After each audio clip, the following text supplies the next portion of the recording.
What if I told you the greatest danger in trading isn't losing money, it's believing you figured it out? That moment, when a few trades go your way and your chest lifts, your screen glows with green, and you whisper, "I've cracked it," that's when it starts.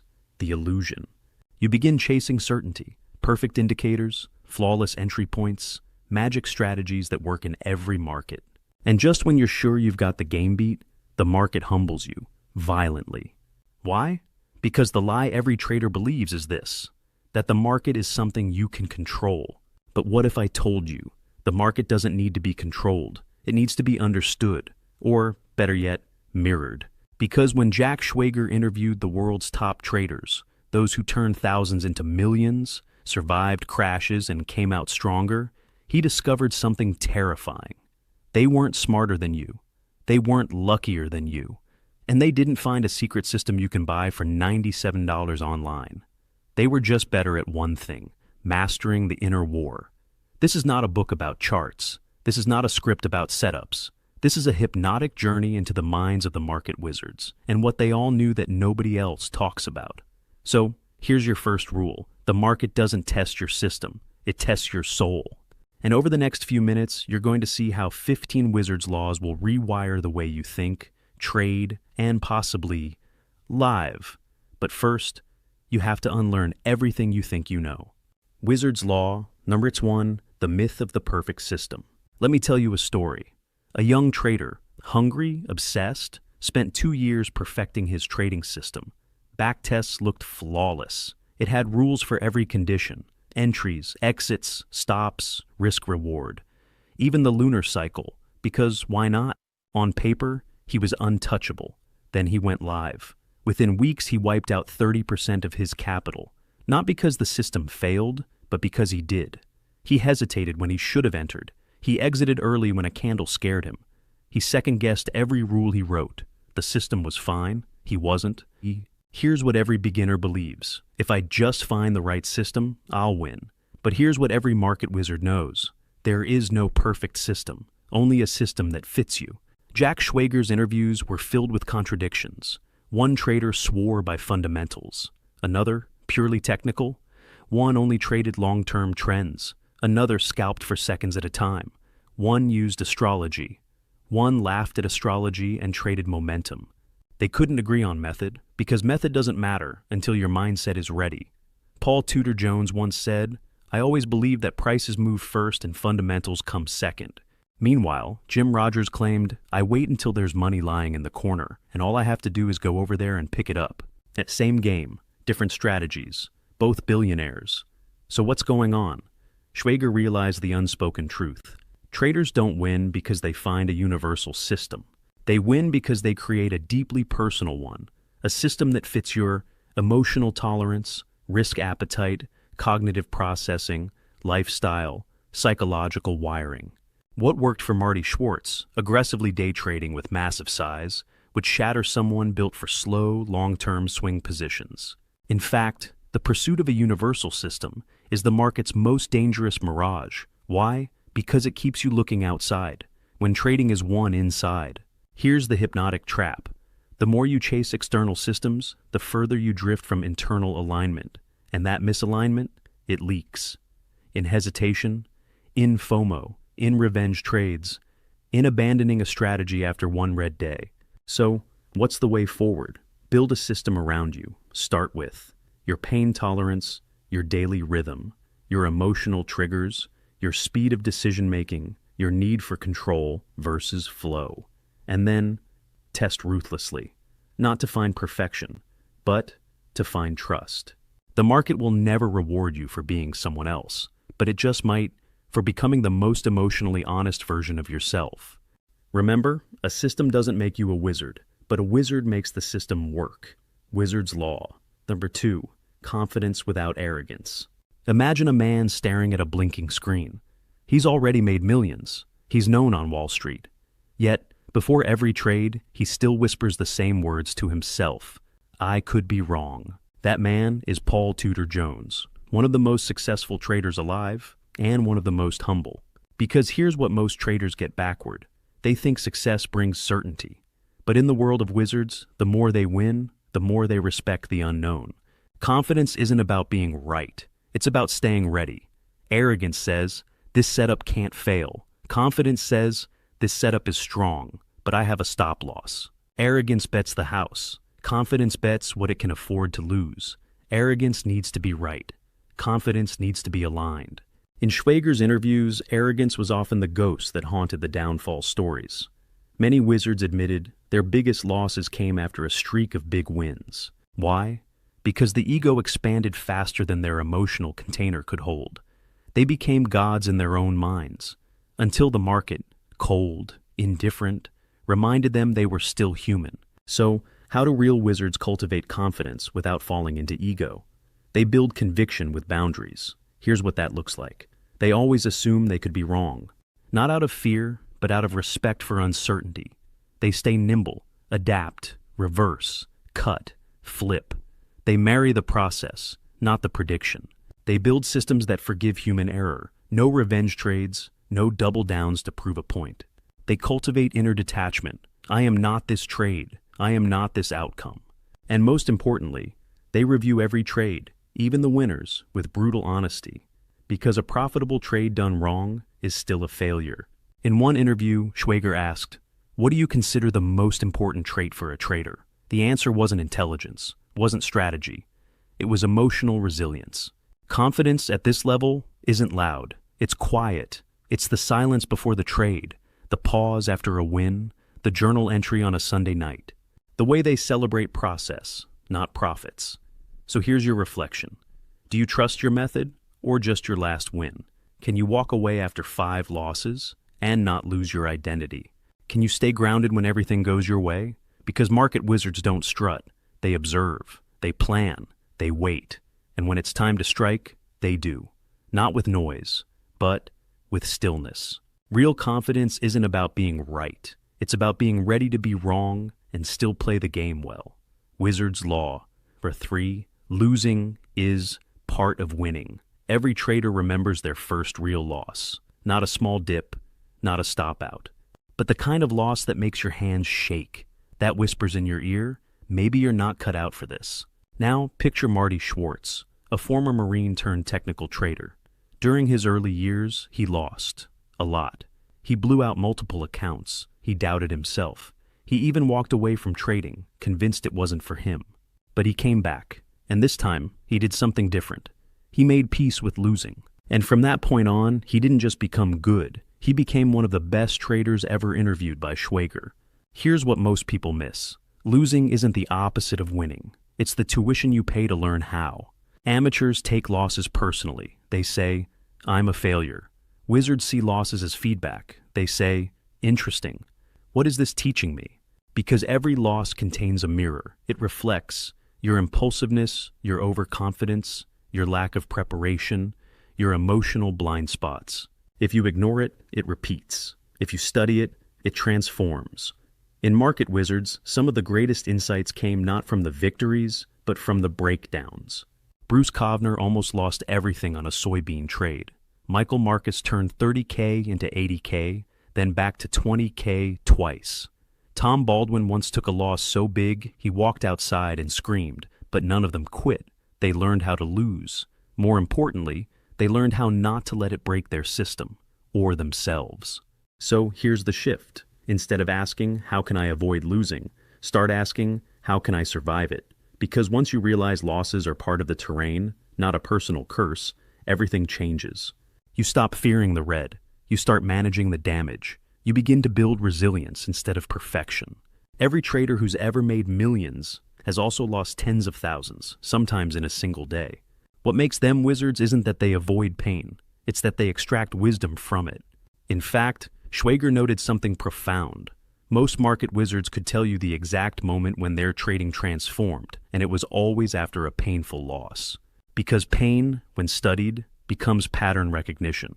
And pattern recognition becomes instinct. And instinct, that's what turns traders into titans. So next time you take a hit, don't flinch, don't hide, don't spiral. Instead, lean in. Ask, what did I ignore? What rule did I break? What emotion hijacked me? And most importantly, what belief must die so I can grow? Because here's the truth. Every loss is a teacher. and every wizard is a student until the end. Wizard's Law. Burr 4. The edge is emotional picture. Two traders. They both have the same strategy, same entry signals, same risk management, same targets. One makes consistent returns. The other bleeds money every month. So, what's the difference? Not the system, not the market, not luck. It's how they feel, the moment the trade goes live. Because here's the secret most ignore. The real edge isn't in your strategy, it's in your state. Every trade triggers a wave of emotion: anticipation, doubt, impulse, greed, hope, regret. And how you navigate that wave determines whether you follow your plan or abandon it the second it feels uncomfortable. In Market Wizards, Ed Sikota, one of the most legendary trend followers ever, said something unforgettable. The elements of good trading are 1. Cutting losses, 2. Cutting losses, and 3. Cutting losses. If you can follow these 3 rules, you may have a chance. Simple? Yes. But try doing that when your heart's pounding, your palms are sweating, and you just watched your P&L drop 5 figures in 60 seconds. That's the test. That's the real arena. Because no matter how perfect your strategy looks in a backtest, it means nothing if your emotions override it in real time. Here's what market wizards do differently. 1. They expect the emotional storm. They don't pretend to be emotionless. They just learn to feel without reacting. 2. They train detachment. They don't need the next trade to win. They trust that following the plan over time wins the game. 3. They use journaling like therapy, not just for performance, but for self-awareness. They write down, what emotion was present before the trade? What changed during the drawdown? What narrative did my brain start telling me? Because trading isn't just math, it's narrative. And the most dangerous narrative is, this trade must work. That's not logic. That's ego dressed up as certainty. So, how do you shift? Start building emotional feedback loops. Feel, pause, label, breathe, act. Instead of letting fear or greed hijack your fingers, give your awareness a chance to intervene. The best traders, they don't suppress emotion, they observe it. Because the moment you can name what you're feeling, you reclaim your power from it. Your trading journal becomes a mirror, each entry, a breadcrumb trail to your unconscious patterns. Each review, a chance to rewire your triggers. And over time, you panic less, you hesitate less, you trust more, you flow. Jack Schwager often noted that the most consistent traders didn't sound like traders. They sounded like monks, calm, measured, emotionally honest, focused on process. They weren't chasing highs, they were managing states. Because once you understand this law, everything shifts. The market is not your enemy. Your unprocessed emotions are. And once you master them, that's when you stop gambling and start evolving. Wizard's Law. Year 5. Adaptability over rigidity. There's a rule in nature. The species that survives isn't the strongest. It's the one most adaptable to change. The same rule applies to trading. Because markets change, trends reverse, volatility vanishes, patterns break. News shocks ripple through price like a lightning bolt through calm water.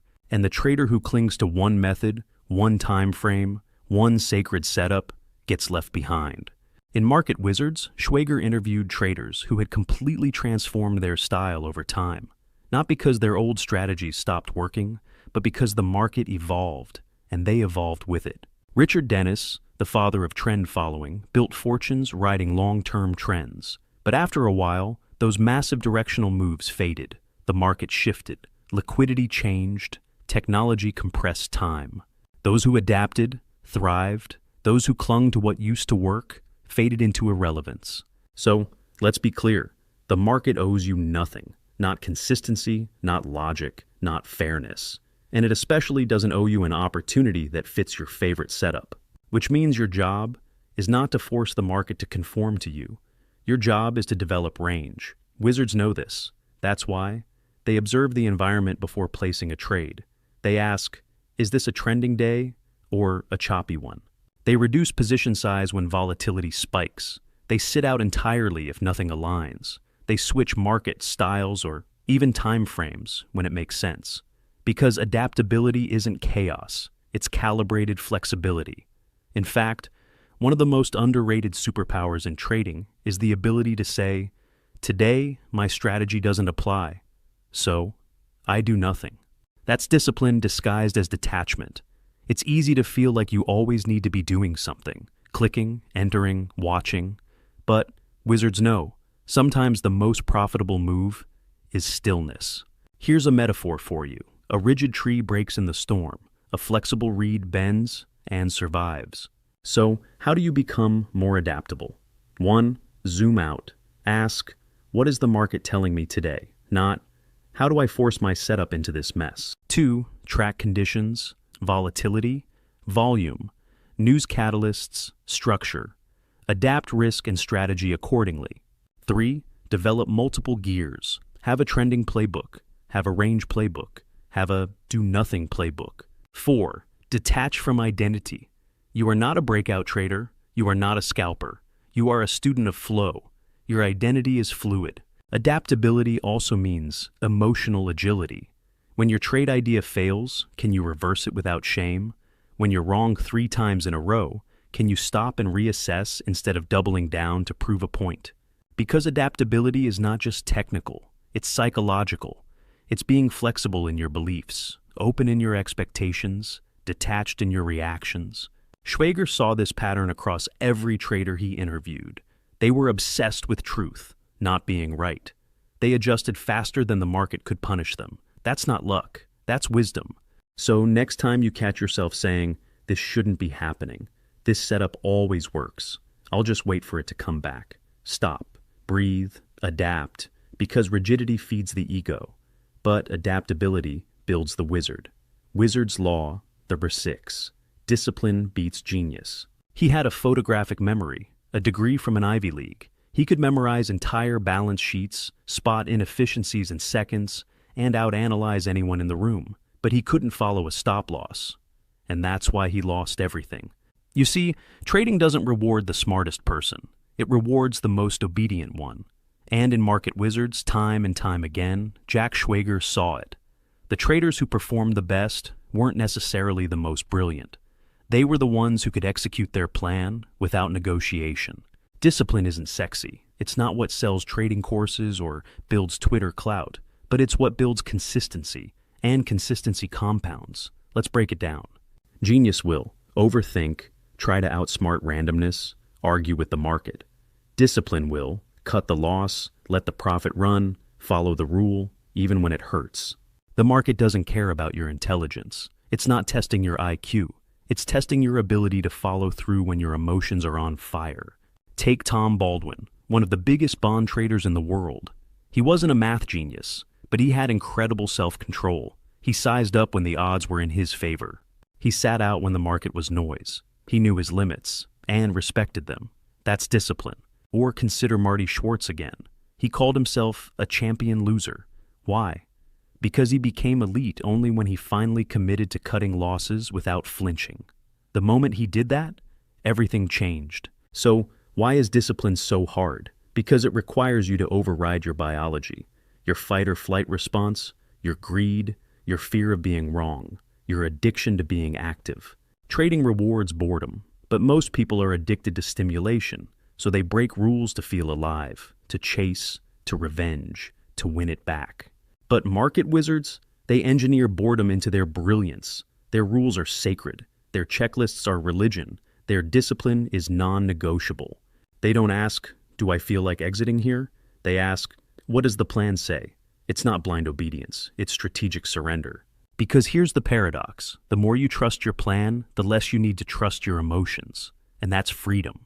Want to feel powerful in trading?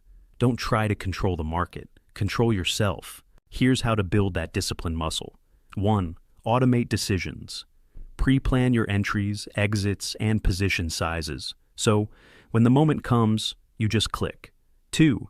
Use checklists. Every time, pilots do, surgeons do, wizards do. 3. Gamify the behavior, not the outcome. Reward yourself not for green trades, but for following your system exactly. 4. Journal your breakdowns. Not to punish yourself, but to spot the emotional triggers that override logic. 5. Create accountability. Share your plan with someone. Record yourself trading. Build constraints. Because left to our own devices, we become emotional creatures. But with constraints, we become consistent traders. Schwager didn't say discipline was glamorous. He said it was necessary. And every trader he interviewed, every wizard, had rituals, rules, routines. Even the intuitive ones, especially the intuitive ones, because intuition without structure is just impulse in disguise. So remember, genius might get you a great trade, but discipline builds a great career. Wizard's Law, number 7, fear and greed are tools. Most traders are taught one thing from day one: conquer your emotions. Fear and greed are the enemies, but market wizards see it differently. They don't kill their emotions, they listen to them. Because here's the truth Schwager uncovered: fear and greed aren't enemies to be destroyed, they're signals to be decoded. Let's start with fear. Fear arises when you size too big, you don't trust your system, you're entering impulsively, you're risking more than you can emotionally afford. But fear also shows up right before breakthrough. That feeling in your gut? It might be warning you, or it might be testing your resolve. So wizards don't ignore fear. They ask, is this fear pointing to danger or to growth? They've trained themselves to distinguish between gut instinct and emotional sabotage. They pause, they breathe, they examine, not react. Now flip the coin. Greed is trickier, because greed often disguises itself as confidence. This trade looks amazing. I'll double my size. One more win, and I'll hit my target, then stop. It's running. Let's ride it without a plan. That's not confidence. That's dopamine. Market wizards see greed as the spark before the fire. And they've learned this law. If you feel euphoric in a trade, get ready to lose. Ed Seykota said, win or lose, everybody gets what they want out of the market. Some people seem to like to lose, so they win by losing money. Let that sink in. We subconsciously recreate emotional states through trading: chaos, punishment, validation, excitement, drama, because it's familiar. Unless you bring awareness to the table, your trading becomes a mirror of unresolved patterns. That's why Schwager's top traders all emphasized emotional neutrality, not indifference, but grounded presence. They learned to use emotion as a compass, not a driver. So, what does that look like? 1. Fear says, slow down. Recheck your plan. Review your size. Ask, am I acting from process or panic? 2. Greed says, zoom out. Take a breath. Step away. Ask, am I following my edge or chasing a feeling? 3. Journal the spike. Every time emotion spikes, record it. Not just what you felt, but what action it triggered. Over time, patterns emerge. 4. Practice emotional rehearsal. Visualize drawdowns. Visualize slippage. Visualize winners turning into losers. So when it happens, you're ready. Because here's the punchline. You don't master trading by eliminating emotion. You master it by building a relationship with it. You stop being afraid of fear. You stop worshiping greed. You just notice. That's the path of the wizard. They don't trade to feel powerful. They trade to feel aware. They don't react. They respond. Because in the end, emotions aren't the problem. Unconscious reactions to them are. Learn to feel without flinching. That's your edge. Wizard's Law, the verse out. Your worst enemy is you. You've studied the charts. You've read the books. You've mastered the strategy. So, why do you still blow up your account? Why do you still chase after a loss? Enter early. Exit too soon. Move your stop just once, and then watch in horror as the market punishes you. Again. The answer is brutal, because you are the variable your system can't control. In Market Wizards, one trader admitted, every time I lost big, it wasn't the market. It was me breaking my own rule. Another said, I'd watch myself sabotage a good setup and feel powerless to stop it. Let's name it. Overtrading, revenge trading, fear of missing out, paralysis and drawdown, breaking rules when the stakes get high. These aren't strategy flaws, they're self-regulation failures. You see, trading isn't about beating the market. It's about not letting the market trigger your deepest psychological patterns. Because here's the hidden truth Schwager revealed. The market is a mirror, and it reflects your most unconscious beliefs back at you, with leverage. You think you're battling price, but you're actually battling your fear of loss, your hunger for validation, your addiction to control, your need to be right, your unresolved childhood scarcity wounds. Sound dramatic? Ask anyone who's traded real money long enough. They'll tell you the demons show up fast. and they wear your face. One trader, after journaling for months, realized that every time he sized up and lost big, he was unconsciously recreating a sense of failure he grew up with. Trading had become his stage for reenacting trauma. Most don't realize this. They just keep cycling. Trade, emotional trigger, rule break, regret, vow to do better, repeat. So, how do wizards break the loop? 1. Radical self-honesty. They stop pretending. They admit, I am the problem, and that's good news, because I can change. 2. Relentless journaling. They track every impulse, every breach, every emotional spike.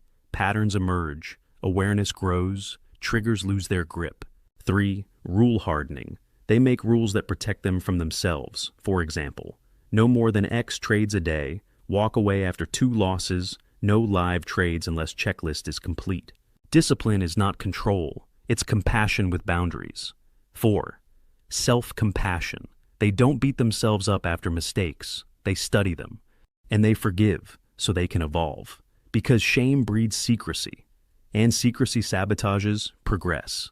Jackschwager noted this repeatedly.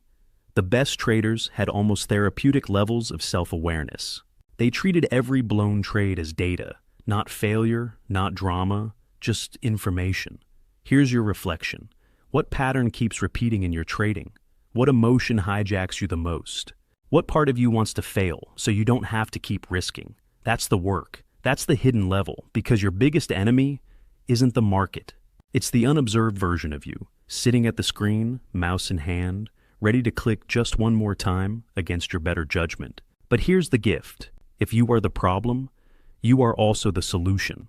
Master yourself, and the market becomes quiet. Wizard's Law. Number 9. Trade small to learn big. Let's be honest, you want to size up. You want to scale fast, flip 5 figures, go full-time, maybe even quit that soul-sucking job by the end of the year. You've done the math. If I just make 5% a week with X capital, I'll be rich in 18 months. But here's what the market will teach you. If you're not careful, it doesn't care about your math. It cares about your emotional bandwidth. And most traders are trading position sizes their nervous systems can't handle. That's why they panic. That's why they hesitate. That's why they exit too early, cut winners short, or freeze mid-trade. It's not a knowledge gap. It's a capacity mismatch. Schwager saw this in nearly every wizard he interviewed. They didn't become profitable by going big. They became masters by going small, until their discipline could handle more. Michael Marcus, one of the most explosive traders of his era, once said, "If I hadn't been trading so small, I wouldn't have had the freedom to learn." Read that again? Small size, just bonds freedom to think clearly. Small size, permission to lose without panic. Small size, sauce, room to learn without trauma. Because trauma in trading doesn't just come from being wrong. It comes from being wrong with too much on the line. Here's the paradox. The smaller you trade, the faster you grow. Why? Because when you're emotionally neutral, you actually follow your rules. You can think clearly. You're not hijacked by adrenaline. You can observe instead of react. It's like going to the gym. You don't deadlift 400 pounds your first week. You build the movement pattern. You train form. You add weight only when the nervous system says, ready. Trading is the same. So here's how wizards size themselves into success. 1. They size based on comfort, not greed. If your heart races, you're trading too big. If you obsess over the outcome, you're trading too big. 2. They scale up only after consistency, not after a hot streak, not after a gut feeling, only after cold-blooded, journal-confirmed, review-backed proof. 3. They focus on execution metrics, not dollar gains. How well did I follow my process? How well did I control my state? That's mastery. 4. They accept boredom. Small trades aren't thrilling, but they are training, and training builds identity. Eventually, size grows, but it grows after your emotional maturity does, not before. So if you're early in your journey, don't ask, how much can I make? Ask, how well can I execute? When the stakes are low. That's the real compounding. Because once you can trade a small account with absolute precision, without shortcutting rules, without emotional swings, without revenge trades, then and only then, you're ready to scale. Not because you're chasing speed, but because you're building something sustainable. Remember, there's no shame in trading small. The only shame is blowing up before you learn who you are. Wizard's Law. 10. Process over. Outcome. You take a trade. You followed your rules. You waited for the setup. You sized appropriately. You executed cleanly, and it lost. Now what? Do you beat yourself up? Do you tweak the system? Do you chase the next trade just to get back to even? If so, you've fallen into the trap every amateur falls into. Confusing outcome with process. Let's flip the scenario. You broke your rules. You sized too big. You entered late, chased the candle, no stop loss, and it won. Now you feel validated, even proud. That's even more dangerous, because that win, born from chaos, just reinforced emotional recklessness. In both cases, you're measuring success by results instead of execution. But wizards, they think like casinos. And casinos don't care who wins at the roulette table tonight. They care that the edge was in play over thousands of spins. That's process thinking, and it's rare because it requires you to do something incredibly hard. Detach your identity from the outcome. In Market Wizards, Schwager found that every elite trader had a profound respect for this principle. They knew losses are inevitable, outcomes are random in the short term, but over time, process compounds into profit. Here's how they do it. 1. They define success as, did I follow my plan? Not, did I win money today? They measure precision, not profit. 2. They review losers that were well executed with pride, because to them, a clean rule-based loss is a victory in disguise. It's evidence they're building the right habits. 3. They don't personalize bad trades. A bad trade isn't a bad trader. It's a statistical occurrence, just like flipping a coin and getting tails. No emotion, no story, just numbers. 4. They have checklists and logs, so they know, with surgical precision, why something worked or didn't. They don't feel their way through progress. They track it. And perhaps most importantly, 5. They don't let results seduce them into system hopping. They understand the deadly spiral. One loss, doubt system, try new one, early success, crash, rinse and repeat. But if you stay with process, you get something more powerful than a hot streak. You get data, and data, over time, turns into conviction. So here's your shift. Don't ask, did I make money? Ask, did I trade with integrity? Because long-term profitability is just short-term integrity, done consistently. The market is chaos, but your process, that's your anchor. It's the only thing you control, and when you let go of the outcome, paradoxically, better outcomes arrive. Outcome obsession creates fear. Process obsession creates freedom. And freedom, that's what wizards really trade for. Wizard's Law, Year 11. Intuition is earned, not gifted. There's a myth in trading that some people are just naturals. They feel the market. They know when something's about to move. They see patterns where others see noise. But here's the truth Schwager uncovered. Intuition isn't magic. It's memory in disguise. Every trader who just knew a breakout was real had spent years watching breakouts fail. Every trader who could sense a rug pull had been rug pulled enough times to recognize the smell of it. Intuition isn't a shortcut. It's a signal your subconscious has detected a familiar pattern, faster than your conscious mind can explain. And that pattern recognition, it comes from repetition, review, exposure, pain, reflection. Let's take Bruce Kovner, a piano player turned trader, not a finance prodigy, not a quant, but he became one of the greatest macro traders alive. Why? Because he lived inside the market. He journaled obsessively. He reviewed every trade. He noticed his own reactions as much as he noticed price action. Over time, his mind built an internal map of behavior. So, what looked like intuition to outsiders was actually deep pattern fluency. Same with Michael Marcus. He'd take small losses over and over again. He'd get familiar with every shape of pain. Until one day, he began to anticipate them before they arrived. That's earned intuition. It's not loud. It's not sexy. It's a whisper, a pause, a tension in your gut, a flicker of memory. And it only shows up after you've paid the cost of attention. So, how do you earn it? 1. Build a visual library. Study thousands of charts. Not just winners, but failures. Train your eyes to see setups emerge, evolve, and collapse. 2. Journal reactions, not just results. Track what you felt when the candle formed, what your first impulse was, What made you hesitate or enter? These micro-observations become the raw data your brain will later compress into intuition. 3. Review trades with context. Not just, did I win or lose, but what was the environment? Was I early or late? What did volume say? Context builds depth. 4. Trade live, but small. Backtesting gives structure, but live trading gives sensation, the heartbeat, the hesitation, the heat of the moment. You can't train intuition without experiencing that. 5. Respect your gut, but verify it. Don't confuse fear for insight. Don't confuse excitement for edge. Ask, is this intuition or just emotional noise? Over time, you'll know the difference. Because intuition leaves no tension. It's quiet. It's clear. It feels like alignment, not urgency. And when it's real, you won't need to justify it. You'll just act. Schwager said it best.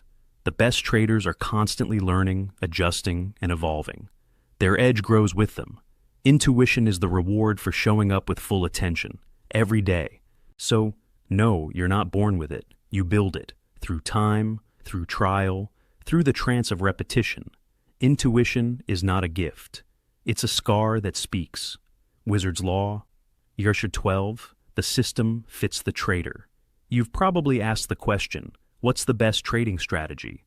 But in Market Wizards, after hundreds of hours interviewing the best in the world, Jackschwager discovered something shocking.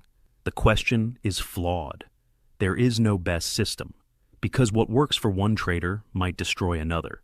One wizard swears by breakout momentum plays. Another thrives fading the extremes. One uses fundamentals and macro signals. Another has never read a news headline in his life.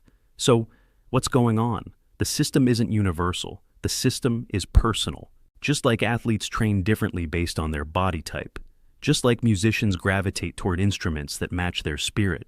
Traders evolve systems that fit their psychological makeup. Michael Marcus, for example, could hold through massive drawdowns. That was his temperament. Paul Tudor Jones, he'd cut losers viciously fast, because mentally he had to. Neither is right. They just match style to psyche. And that's where most traders go wrong. They copy strategies from Twitter, they mimic YouTube setups, they buy indicators they don't understand, and then wonder why it doesn't feel right, why they hesitate, why they self-sabotage, why they violate rules. It's not because the strategy is bad. It's because the strategy doesn't belong to you. Wizards don't look for what works. They look for what feels natural, what they can execute consistently, what aligns with their emotional profile, what fits their schedule, bandwidth, and beliefs about the market. They start with the mirror, not the monitor. So, how do you find your system? 1. Audit your nature. Are you patient or impulsive? Do you like control or chaos? Do you prefer simplicity or complexity? Answering these determines your time frame, your indicators, your trade frequency, your risk model. Reverse engineer your best trades. When did you feel most in flow? What setups made sense without forcing? Your past wins hold the blueprint to your natural edge. Notice your resistance. Which trades do you avoid? Which setups make you anxious? That's not just fear, it's incompatibility. Don't force fit a proven system. If it's not yours, it will break under pressure. Even if it should work, if your nervous system rebels, it won't. Adapt slowly. Start with one piece of your strategy. Test it, journal it, refine it. Let your system emerge. Don't impose it. Wizards are architects of process. They don't borrow their tools, they forge them. And over time, they stop asking, what works? They start asking, what works for me? Because that's the only edge that lasts. Your system is your second skin. If it doesn't fit, it will tear, right when it matters most. So, stop copying, start listening, to your wins, to your breakdowns, to the rhythm of your temperament, because your strategy isn't hiding in someone else's PDF. It's waiting in the pattern of your own behavior. Wizard's Law. Theriba 13, react, don't predict. A young trader once asked an old master, how do you always know where the market will go next? The master laughed. I don't. That answer broke the illusion, because the student thought mastery meant predicting the future. But the wizard knew better. The best traders don't predict, they respond. In Market Wizards, this theme echoed again and again. Bruce Kovner said it clearly. I know where I'm getting out before I get in. That's not prediction, That's preparation. Paul Tudor Jones, he was famous for saying, "Losers average losers," meaning if a trade turns against you, get out. Don't hope, don't guess. React. This is the hard truth. The market doesn't reward profits. It rewards risk managers. Prediction feels powerful. It makes you feel smart, in control, superior. But it's a trap, because prediction requires certainty, and markets are built on uncertainty. When you cling to a prediction, you hesitate to exit, you ignore new data, you hope instead of act, you dig into ego instead of flow. Reaction, on the other hand, is fluid, it's responsive, it's adaptive, it's honest. Let's be clear, this doesn't mean trading blindly. Wizards have systems, they have setups. But their job isn't to be right, it's to stay aligned with what is happening right now. Here's the shift. Instead of asking, where is the market going? Ask, what is the market telling me now? If X happens, what will I do? Where is my invalidation? Wizards build if then logic into everything. If price breaks above this level with volume, I enter. If it rejects, I step back. If it fakes out, I stop and reassess. No ego, just rules, just flow. Here's how to train that. 1. Ditch the prediction addiction. You're not here to know the future, you're here to respond to the present. 2. Journal your reactions.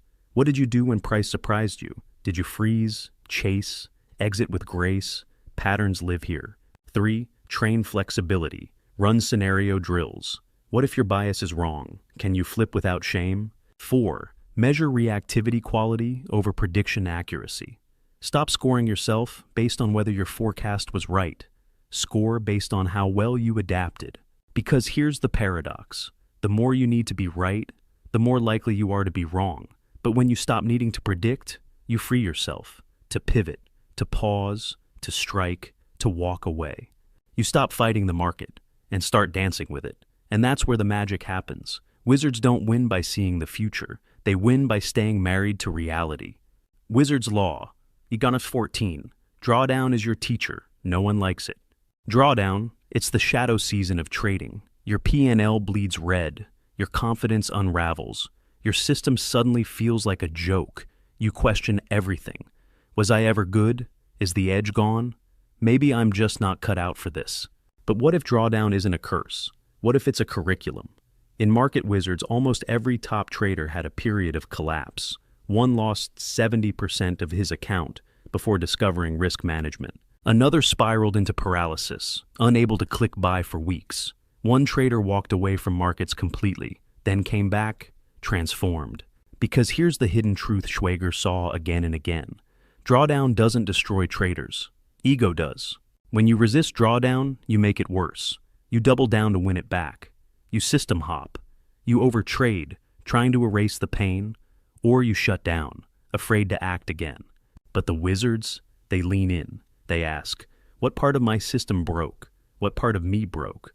What's the market environment teaching me? What did this stretch expose in my discipline? They treat drawdown like a dojo, a place to train under pressure because success in calm markets means little. It's what you do in chaos that defines your trajectory. Here's how wizards survive and grow from it. 1. They normalize it. Drawdown isn't failure, it's math. It's part of the cycle. If you trade, you will experience it. They know it's coming. They build systems that expect it. 2. They reduce risk fast. The moment they feel emotional compression, they scale down. Sometimes to almost nothing, not as punishment, as preservation. Because clarity returns in stillness. 3. They study obsessively. They journal every trade in drawdown. They watch for patterns, impulsive entries, emotional exits, disconnected context. Drawdown becomes a diagnostic tool. 4. They repair belief before capital. Capital comes back quickly once mindset is stable, but if belief is shattered, no amount of money fixes it. They journal affirmations. They read past notes. They remind themselves, I've been here before. This too is data. 5. They return with humility, not vengeance. They don't win it back. They earn their rhythm again, step by step, setup by setup. And eventually, something beautiful happens. The pain that almost ended them becomes the foundation of their next breakthrough. Because the deeper the drawdown, the deeper the wisdom waiting inside it. Here's the final truth. You can't avoid drawdown, but you can choose whether it makes you bitter or makes you better. So next time your P&L bleeds, don't panic, don't run, don't numb, sit with it, study it, let it teach you, because every wizard was once a trader, on the floor in the red, whispering, "I will not waste this pain." Wizard's Law 15. The market rewards survivors. You want the secret? The one thing that separates the traders who last from those who burn out? It's not intelligence, not timing, not even strategy. It's this: they survive. In the final pages of Market Wizards, Jackschwager reflects on the unspoken law that binds every elite trader. They didn't just make money. They stayed in the game long enough to learn how. Most traders blow up. They over-leverage. They over-believe. They take one bet too far. One all-in moment that ends it all. But wizards, they build longevity into everything they do. They don't need to be right today. They need to still be here tomorrow. Because the real edge is staying alive long enough for your edge to play out. Survival means cutting losses fast, managing risk like a religion, knowing when not to trade, walking away when emotional, living to fight another day. You see, the market has infinite opportunities, but you only have so much capital, so much emotional energy, so many mistakes you can afford before you quit forever. The greatest traders Schwager interviewed all had horror stories. They lost fortunes. They broke down. They questioned everything, but they didn't vanish. They recalibrated, rebuilt, returned stronger. They understood this sacred rule. If you protect your downside, the upside takes care of itself. Because trading isn't a one-shot game. It's not one glorious moment of genius. It's 1,000 days of showing up, of adjusting, learning, sitting out, striking. It's boring sometimes, repetitive, lonely, emotionally draining. But if you survive that, you win. So, how do you build for survival? 1. Set max drawdown limits. Define your emotional death zone. Walk away before you reach it. 2. Keep risk per trade small. Never let one trade kill your confidence. No single trade should matter that much. 3. Have recovery protocols. When in drawdown, reduce size, trade fewer setups, journal everything, prioritize sleep, nutrition, breath. 4. Detach identity from outcome. You are not your P&L. You are a process runner, a system executor. When you stay neutral, you stay nimble. 5. Love the long game. Stop rushing to make it. Build habits that keep you in the game 10 years from now. That's where mastery lives. Paul Tudor Jones said it best. Don't focus on making money. Focus on protecting what you have. Because the best traders don't just win big. They don't die. And that, more than any strategy, signal, or secret, is the final wizard's law. Stay in the game, no matter what. That's how you become legendary. The alchemy of the market wizard. You've made it through the laws. You've walked side by side with the greats, Jones, Kovner, Seykota, Marcus, Schwartz. You've seen their scars, not just their trophies, felt their doubt, not just their brilliance, heard their breakdowns whispered between their breakthroughs. So what now? What does it all mean for you? Here's the truth Schwager never spells out, but every word in Market Wizards points toward. A market wizard is not a person who wins all the time. A market wizard is a person who becomes someone new through the act of trading. Trading is not a skill set. It's an initiation.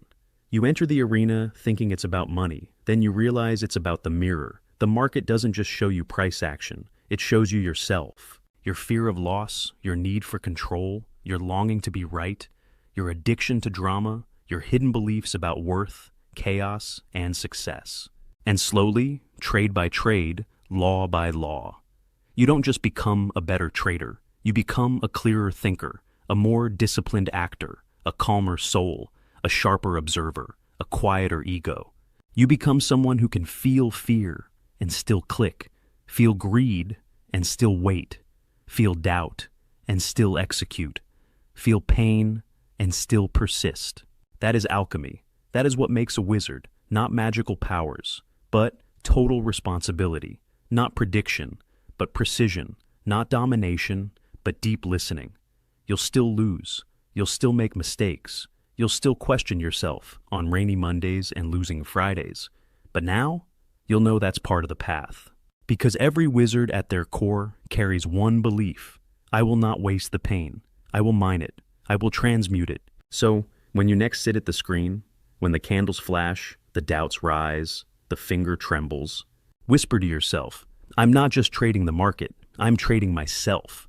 And if you keep showing up, keep learning, keep honoring your edge, keep respecting the laws, then one day, quietly, without fanfare, you'll look back and realize you didn't become a trader, you became a wizard.